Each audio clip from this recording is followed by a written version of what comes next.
Il est 13 h en Côte d'Ivoire et en temps universel. Bonjour à tous et bienvenue dans votre édition. Le président Alassane Ouattara a pris part hier à Accra, au Ghana, à un sommet extraordinaire de la CEDEAO. La rencontre a porté sur la situation sociopolitique au Burkina Faso, mais aussi au Mali et en Guinée, trois pays théâtres de coups d'État. D'un ton toujours plus ferme, les chefs d'État ont réaffirmé leur désaccord avec les auteurs de coups de force. Nous sommes le 4 février et ce vendredi, l'OMS et l'Union internationale contre le cancer célèbrent la 22e journée mondiale de lutte contre le cancer, une journée pour faire la lumière sur la pathologie, indiquer les comportements à adopter et définir l'état des lieux de la lutte contre le cancer en Côte d'Ivoire. Vous entendrez le message du gouvernement. Le rêve des lions s'est dissipé, leur rugissement n'a pas fait trembler les pharaons. Battus au bout de la soirée par l'Égypte, hier en demi-finale de la Cannes, c'est une douche froide pour les lions indomptables, une totale désillusion. Leur rêve de remporter ce titre sur leur terre s'est donc effondré après une séance de tir au but pénible. Avant de développer ces titres, sachez que le président Alassane Ouattara est arrivé hier soir à Addis Abeba, en Éthiopie, pour le 35e sommet ordinaire des chefs d'État et de gouvernement de l'Union africaine. Un sommet qui se tiendra les 5 et 6 février 2022 et qui abordera plusieurs thématiques, notamment les questions de paix, de sécurité, la transition énergétique ainsi que la production de vaccins anti-Covid-19 sur le continent africain. En marge de la rencontre, le président de la République aura des entretiens avec plusieurs de ses homologues et de nombreuses personnalités.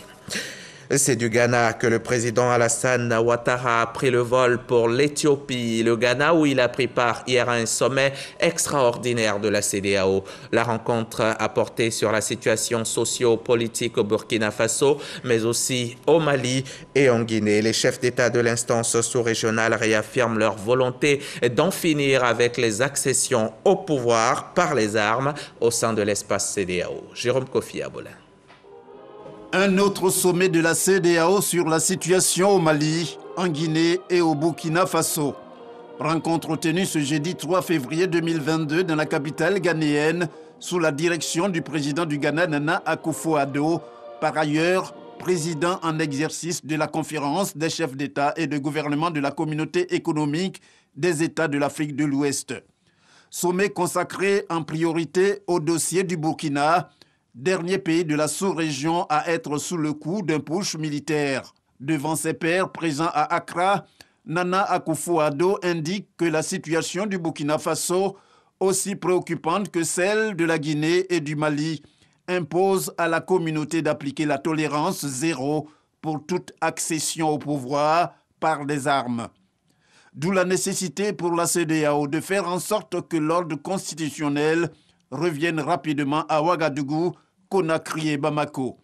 Le président de la République de Côte d'Ivoire, Alassane Ouattara, est au nombre des chefs d'État présents à ce sommet extraordinaire de la CEDEAO dans la capitale ghanéenne. Au terme de cette session, le chef de l'État ivoirien a quitté Accra pour Addis Abeba en Éthiopie. Le président Alassane Ouattara, dans la capitale éthiopienne, va prendre part les 5 et 6 février 2022 au 35e sommet ordinaire des chefs d'État et de gouvernement de l'Union africaine. Et pour être tout à fait complet sur le sujet, il faut savoir qu'aucune nouvelle sanction n'a été prononcée contre le Burkina Faso. L'information a été confirmée par le président de la commission de la CEDEAO, Jean-Claude Cassibrou. Le lieutenant-colonel Paul-Henri Damiba a, semble-t-il, donné des gages pour un retour à une vie constitutionnelle normale dans son pays et en remettant en place la constitution dissoute dès l'annonce du putsch, il a engrangé des points. Ici en Côte d'Ivoire, l'actualité cette semaine, c'était la cérémonie de présentation des vœux de Nouvel An des corps constitués au chef de l'État, une cérémonie qui s'est déroulée au palais de la présidence de la République. C'était mercredi dernier. Étaient présents les diplomates accrédités en Côte d'Ivoire, les représentants des différentes institutions de la République et des différentes juridictions, les autorités déconcentrées et les représentants des partis politiques, les chefs traditionnels et guides religieux, les FDS dans toutes leurs composantes. Et c'est justement cette dernière étape avec les forces de défense et de sécurité qu'Herman Guivet nous fait revivre maintenant. Excellences, Monsieur le Président de la République, chef suprême des armées, vos forces sont en ordre et aux ordres. Des mots du général de corps d'armée, chef d'état-major général des armées de Côte d'Ivoire, Lassina Doumbia, qui traduisent l'engagement des forces armées de Côte d'Ivoire à continuer de servir la nation dans un esprit républicain. Pour cette cérémonie de vœux au chef de l'État, Alassane Ouattara, tous les corps d'armée ont répondu présents, faisant un bref bilan des actions engagées par les forces armées de Côte d'Ivoire et des récentes nominations opérées au sein de l'armée l'année précédente. Le chef d'état-major général des armées, Lassina Doumbia, s'est réjoui des résultats obtenus grâce à la vision et au leadership du chef de l'État, Alassane Ouattara. Excellences, Monsieur le Président de la République, chef suprême des armées, les forces de défense et de sécurité seront engagées aux côtés du gouvernement et des populations dans toutes les options qu'il vous plaira d'explorer. Nous ne céderons aucun centimètre de notre territoire. Même s'il nous arrivait de prendre un coup, soyez assurés que nous avons appris à le faire sans perdre notre capacité à en donner. Je voudrais respectueusement vous remercier pour l'intérêt constant que vous portez aux préoccupations qui sont les nôtres et tous les efforts consentis pour l'amélioration de nos conditions de vie et de travail. Quant à nos perspectives opérationnelles pour cette année, elles tiennent globalement à la poursuite des efforts d'accroissement des capacités, tant en ressources humaines qu'en équipement et matériel, pour être à même de faire face à toutes sortes de menaces, d'où qu'elles viennent. Au nom de toutes les forces, je voudrais vous réitérer notre détermination et notre engagement à garantir la sécurité des institutions, des populations et des biens, conformément aux priorités de votre gouvernement, sans esprit de recul ou de reniement. Le président Ouattara, chef suprême des armées, a invité ces hommes à rester constants dans les efforts accomplis. La nation ivoirienne vous est reconnaissante pour le sacrifice que vous consentez au quotidien pour maintenir ce havre de paix et de quiétude. À ma qualité de chef suprême des armées, j'apprécie pleinement le sens et la portée de votre engagement, résumé par les notions de discipline, de patriotisme, d'honneur et de valeur. Engagement essentiel à la vie de la nation. Je félicite le chef d'état-major général des armées, ainsi que tous les chefs des grands commandements qui ont su imprimer cet élan de professionnalisme.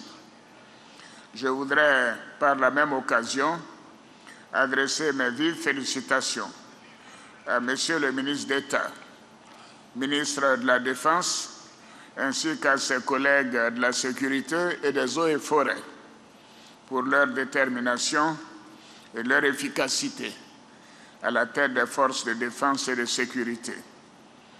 Officiers généraux, officiers supérieurs, l'année 2022 s'ouvre dans un contexte de bouleversement sous-régional.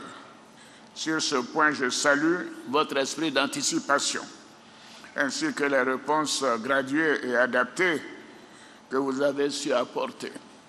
Au plan de la sécurité intérieure, les défis seront accrus dans un contexte de changement climatique entraînant l'action néfaste de l'homme sur l'environnement. Ici également, il s'agira de proposer des réponses fermes et pérennes afin de laisser en héritage un environnement propice aux générations futures. J'attends donc de chacun de vous, à quelque niveau que ce soit, de chaque chef, de chaque responsable, de chaque commandant d'unité, chaque chef de service ou chef de corps, chacun des personnels des forces de défense et de sécurité, que vous fassiez en sorte de garder le cap et de le porter encore plus haut. Les capacités matérielles de l'armée seront renforcées sur le terrain afin que son action soit plus efficace. Le chef de l'État, Alassane Ouattara, fier de ses hommes, leur a exprimé toute sa satisfaction pour la sécurisation du pays. Le président de la République, Alassane Ouattara, qui a pris beaucoup de plaisir à se laisser bercer. par la musique de la garde républicaine.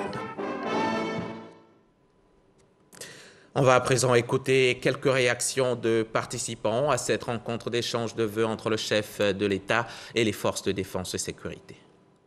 Le président de la République, à l'occasion de la présentation des vœux des forces de défense et de sécurité de Côte d'Ivoire, a été rassuré par ces forces de leur engagement à faire en sorte que la Côte d'Ivoire soit protégée. Et nous faisons confiance à nos forces de défense et de sécurité pour remplir de façon convenable leur mission. Je voudrais, à la suite du président de la République, féliciter nos forces de défense et de sécurité qui abattent un travail énorme quotidiennement au risque de leur vie. Et ce sont des choses qu'il faut souligner. Et je voudrais que toutes les forces de défense et de sécurité puissent bénéficier du soutien des populations vivant en Côte d'Ivoire. Cela est très important. Le message que j'ai pour les populations, c'est de leur dire que l'État veille à faire en sorte que la sécurité soit garantie pour tout le monde, tous ceux qui vivent sur notre territoire. Les forces de sécurité, dans leur ensemble, ils sont engagés, avec, comme je l'ai dit, le soutien du chef de l'État. Nous veillons au quotidien pour que notre Côte d'Ivoire soit en paix, afin que la politique de développement que le président de la République conduit puisse être menée à terme. Nous demandons aux populations d'apporter leur contribution aux forces de sécurité dans l'exercice de leur mission. Parce que c'est ensemble que nous allons parvenir à maintenir notre Côte d'Ivoire dans la paix. Les relations armée-nation sont notre plus grande préoccupation parce que les populations sont nos partenaires dans la mission que nous conduisons. Vous avez pu entendre le ministre d'État, ministre de la Défense et le ministre de la Sécurité. La société civile et le secteur privé étaient aussi représentés au palais de la présidence de la République pour cette cérémonie de vœux de Nouvel An. On retourne donc au palais de la présidence, cette fois avec Mahama Traoré. 6,5% de taux de croissance en 2021 contre seulement 2% en 2020. Ces données traduisant la reprise économique dans le contexte persistant de la pandémie de Covid-19 ont essentiellement dominé les échanges de vœux entre le chef de l'État et les représentants de la société civile, du secteur privé, des organisations syndicales de défense des droits de l'homme et des dirigeants d'entreprises publiques. En leur nom, le président de la Confédération générale des entreprises de Côte d'Ivoire félicite l'exécutif pour sa gestion efficiente de la crise sanitaire. Jean-Marie Aka exhorte aussi l'État à davantage renforcer son partenariat avec le secteur privé. Monsieur le Président de la République, dans le registre des perspectives, nous formulons le vœu que ces différents espoirs suscités au cours de l'année 2021 se concrétisent effectivement en 2022 avec la mise en place, de concert avec le secteur privé, des mécanismes efficaces pour soutenir nos champions nationaux, relancer l'industrialisation de notre pays et réussir la transformation structurelle de notre économie. En cette année qui devrait voir la consolidation d'une croissance vigoureuse, le soutien de l'État aux entreprises devra être plus décisif et se traduire, nous l'espérons, par des plans d'action concrets en vue d'atteindre les résultats escomptés, notamment en termes d'amélioration continue du climat des affaires, de création de richesses et d'emplois, dont les effets se répercuteront aussi bien sur les entreprises que sur l'ensemble de la société civile ivoirienne. En réponse à cette doléance, le président Alassane Ouattara exhorte le secteur privé à souscrire aux lignes de crédit prévues par le plan de soutien économique en riposte à la Covid-19. Il rassure également sur sa détermination à promouvoir la bonne gouvernance dans le secteur public. Pour moi, le secteur privé est pour le gouvernement le moteur de tout processus efficient de développement.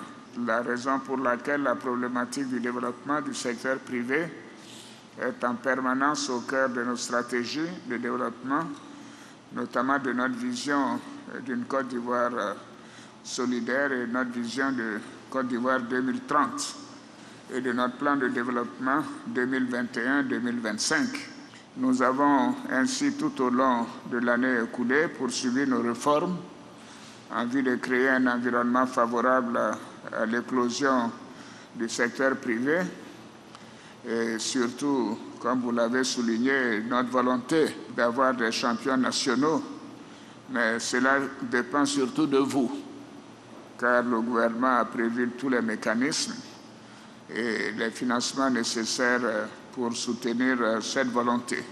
Je voudrais rassurer les uns et les autres que la bonne gouvernance veut dire également l'équité dans l'examen des sociétés et surtout la nécessité de travailler à améliorer les défaillances et à faire en sorte que les entreprises publiques contribuent à la croissance et à l'emploi dans notre pays. Pour 2022, le gouvernement prévoit un taux de croissance de 7%. Et on ne va pas déroger à la règle, on va y retourner pour suivre quelques réactions de participants. De par ma voix, les imprimeurs souhaitent une meilleure année au président de la République, santé surtout sans laquelle on ne peut rien faire. Et puis maintenant, quand on est en santé, on peut être à l'écoute des doléances des imprimeurs de Côte d'Ivoire. L'adéquation entre la formation et l'emploi doit être une réalité, de sorte que justement, on puisse offrir au secteur privé tout ce dont ils ont besoin pour le bien-être de nos populations, pour le bien-être de l'économie ivoirienne. Nous souhaitons également que les choses se déroulent bien pour que nos entreprises puissent prospérer et contribuer au développement économique de notre pays. Après avoir passé une année aussi difficile avec les pandémies, je pense que la renaissance est au rendez-vous. Il y a eu des réformes audacieuses, mais nous attendons encore parce que nous savons que ce secteur agricole, si les problématiques sont adressées, c'est le moteur de la croissance à la vérité de notre pays. La paix sociale est établie, l'économie de la Côte d'Ivoire a redémarré et les encouragements sont faits partout pour que les dirigeants que nous sommes, nous puissions être à la hauteur de l'attente que le pays nous a confiée. La Côte d'Ivoire, comme l'a dit le président de la République, va avoir une croissance économique de 7% environ. Et pour y arriver, il faudrait que l'ensemble des acteurs économiques, notamment le secteur privé et aussi les sociétés d'État, travaillent d'arrache-pied pour atteindre cette croissance voulue par le président de la République. Voilà pour la cérémonie de présentation de vœux de Nouvel An au chef de l'État. Direction à présent à la primature, à quelques encablures du palais de la présidence de la République. Hier, le Premier ministre y a reçu le président de la Commission de l'Union économique et monétaire ouest-africaine. L'hôte de Patrick Achi n'est pas arrivé les mains vides. Il avait avec lui le mémorandum de la revue annuelle des réformes politiques, programmes et projets communautaires de l'UEMOA. Et la bonne nouvelle, c'est que la Côte d'Ivoire enregistre une importante marge de progression dans la mise en œuvre des politiques d'intégration sous-régionale. L'UEMOA veut donner un coup d'accélérateur au processus d'intégration sous-régionale. Pour atteindre ces objectifs, la conférence des chefs d'État et de gouvernement de l'Union a instauré une revue annuelle des réformes politiques, programmes et projets communautaires en vue d'examiner les niveaux d'exécution et mesurer l'impact des réalisations portées par l'Union au sein des pays membres. L'exercice qui en est à sa 7e revue connaît des résultats satisfaisants. La Côte d'Ivoire est un pays performant, avec un taux global d'exécution de plus de 82%. Ce qui rend cela encore plus important, c'est que ces résultats ont été obtenus dans des domaines clés de l'intégration. Nous parlons de marché public, nous parlons de contre le blanchiment, nous parlons de surveillance multilatérale, nous parlons de cadre harmonisé des finances publiques. Et dans tous ces domaines-là, la Côte d'Ivoire a affiché des résultats très satisfaisants. Et cela est d'autant plus important pour nous que c'est le pays leader économique de l'Union. Donc si le pays leader économique de l'Union s'engage aussi fortement en matière de réformes communautaires, je pense que cela fera tache d'huile pour pousser les autres États à aller plus en avant dans le processus d'intégration. Les résultats issus des travaux conduits par les experts de l'institution et du gouvernement en novembre dernier sont appuyés de recommandations bien notées par le gouvernement ivoirien qui salue les progrès enregistrés par le pays. Des avancées majeures ont été réalisées par notre Union au cours des dernières années, notamment en matière de solidarité entre nos peuples, de création d'un marché commun basé sur la libre circulation des personnes, des biens et des capitaux. Toutefois, il subsiste quelques défis majeurs auxquels notre Union devra faire face. Il s'agit notamment du faible taux d'échange intracommunautaire dans l'Union, qui est d'environ 16% sur la période 2015-2019, de la persistance des entraves, voire certaines d'entre elles, à la liberté de circulation et au droit d'établissement dans les différents pays membres, de l'existence de distorsions en matière de concurrence et en particulier d'entraves à l'accès au marché dans certains États, du défi sécuritaire au niveau de la sous-région et de l'employabilité des jeunes dans notre Union. Le chômage des jeunes est encore important et nos différents pays doivent proposer des solutions idoines à cette problématique qui reste intimement liée au défi de l'insécurité et du terrorisme dans notre espace. Le mémorandum des travaux a été remis au Premier ministre Patrick Achi.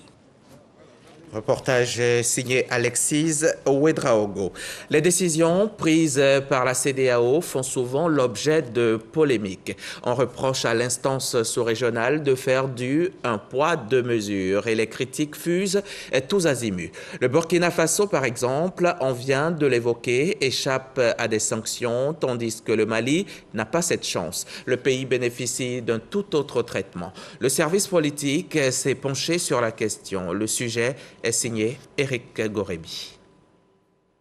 9 janvier 2022, les chefs d'État des pays membres de la CEDEAO sont réunis à Accra, au Ghana, en sommet extraordinaire. Des sanctions tombent contre la junte malienne au pouvoir, fermeture des frontières terrestres et aériennes au sein de l'espace régional, suspension des échanges commerciaux autres que les produits de première nécessité, gel des avoirs auprès de la BCEAO, entre autres. Ces sanctions sont prises à la suite du refus de la junte malienne de respecter le calendrier arrêté pour les élections démocratiques. Dans un communiqué lu par Aboulaye Diop, ministre des Affaires étrangères de la Transition, il est question d'organiser les élections dans 5 ans. Décision qui viole les principes et règles de la CEDEAO. Il faut que les États soient suffisamment responsables. Lorsqu'il y a une situation qui intervient dans un État comme le Mali, signataire de ce protocole, de cette décision, des protocoles de Lomé additionnel de Dakar, dont le contenu est connu, lorsque vous avez ratifié de telles dispositions, il vous appartient d'expliquer aux populations. Il y a un coup d'État, il y a des intellectuels au Mali, il y a des professeurs d'université, il y a de grands juristes de renom. Mais pourquoi on n'explique pas aux Maliens que ce que la CEDEAO est en train de faire relève de son obligation institutionnelle?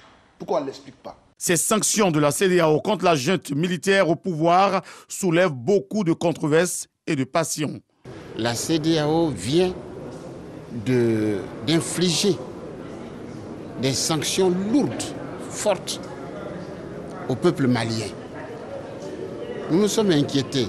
Nous avons demandé, mais avant d'infliger ces sanctions-là, est-ce que les chefs d'État et de gouvernement ont pensé au peuple malien?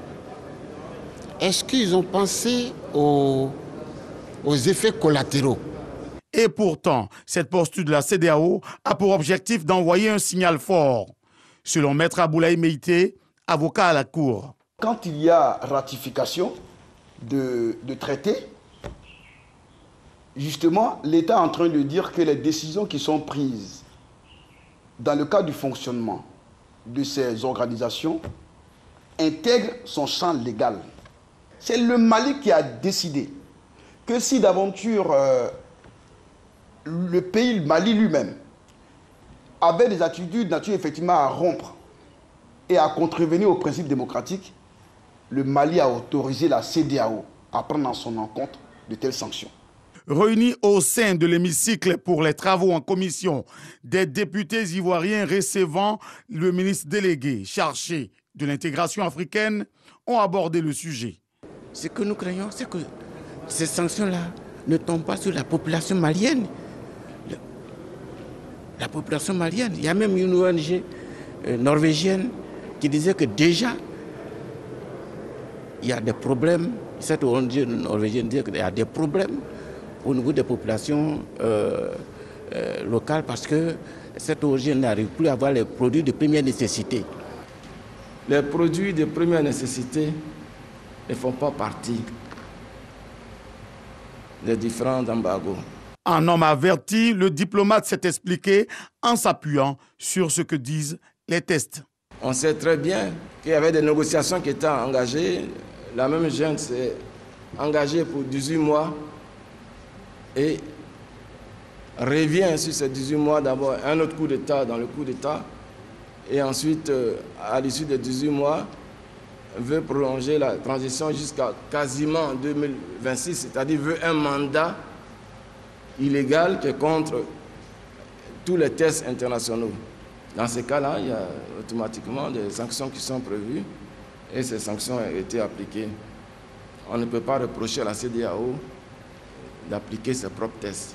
Très clairement, ces sanctions sont prises pour faire pression sur le régime en place à Bamako pour parvenir à un consensus avec la CEDEAO afin que ce pays frère puisse sortir très rapidement de cette impasse. C'est à notre corps défendant que nous avons pris ces sanctions au niveau de la CEDEAO à Accra. En dépit de ces sanctions infligées contre les militaires au Mali, un autre coup d'État a eu lieu le 23 janvier au Burkina Faso, renversant Roch Marc Christian Kaboré. Ce coup d'État est condamné par la CEDEAO, par l'Union européenne et par l'ONU.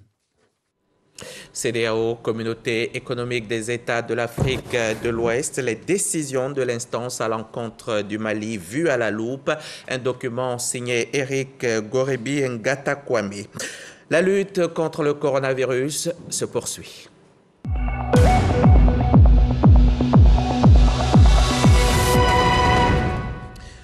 Hier, jeudi, le ministère de la Santé a enregistré 21 nouveaux cas de Covid et un décès supplémentaire, un décès de trop, ce qui fait aujourd'hui un total de 786 morts et 1639 cas actifs pour 80 821 cas confirmés en Côte d'Ivoire depuis le début de la pandémie. La lutte contre le virus se poursuit donc et nous allons y arriver si nous continuons d'appliquer les gestes barrières, notamment le port du masque et si nous nous faisons vacciner.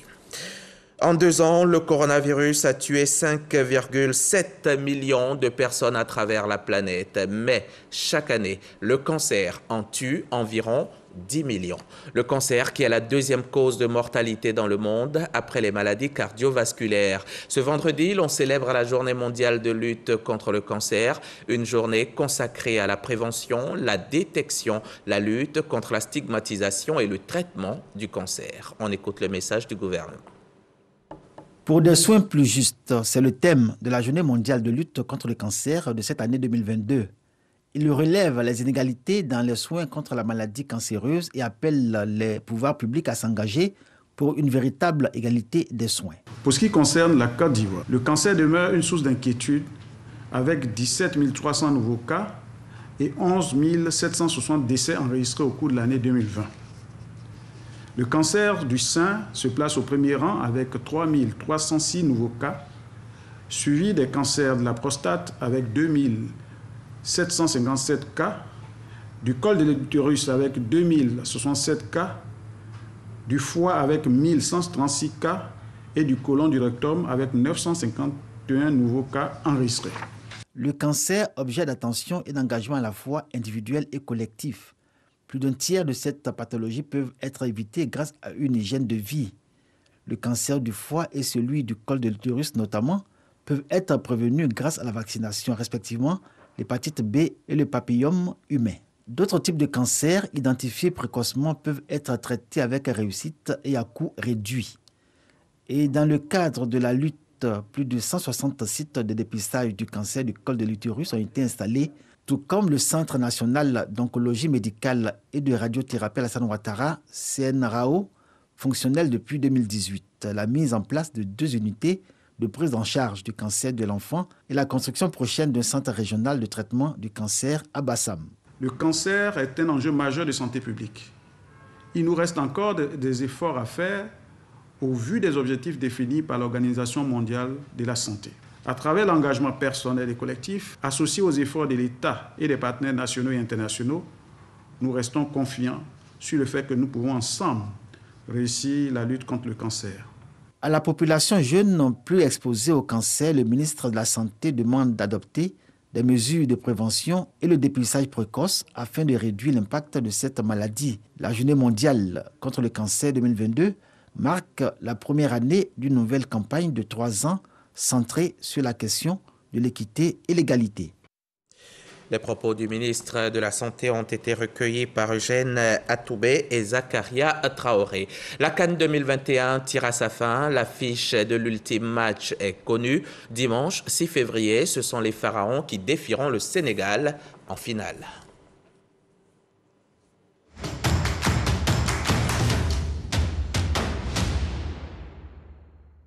Coupe d'Afrique des Nations, l'Égypte assomme le Cameroun. Au terme d'un match longtemps indécis hier soir à Yaoundé, les Égyptiens se sont imposés en demi-finale contre le pays organisateur, 3 tirs au but à 1. Arsène Kouassi, RTI Sport.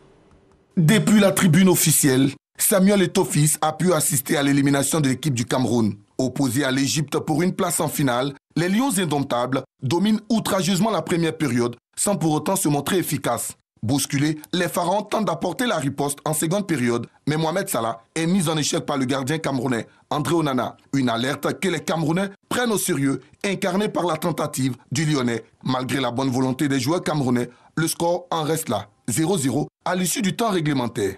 Les 30 minutes de la prolongation ne changeront pas la donne. Finalement, c'est au tir au but que le dénouement du match arrive. Plus adroit, les Pharaons l'emportent 3-1. Un succès qui permet à l'Égypte de rejoindre le Sénégal en finale. Les Lions indomptables ne réaliseront pas l'objectif qu'ils s'étaient fixé, à savoir un sacre à domicile. Ils ont été domptés par l'Égypte, qui a donc rendez-vous dimanche en finale. Ambiance au Caire après cette victoire, c'est avec Cheikh Koné Aboubakar. Coups de klaxon, cris, chants, les Égyptiens ont laissé éclater leur joie après la victoire des Pharaons à la CAN 2022 face au Cameroun ce jeudi 3 février. Si la célèbre place Tahrir, habituellement bondée de monde en pareille occasion, était déserte, la rue voisine Mohandesine était noire de monde. Minuit 30, heure locale. Femmes, enfants, vieillards et jeunes étaient ivres de joie.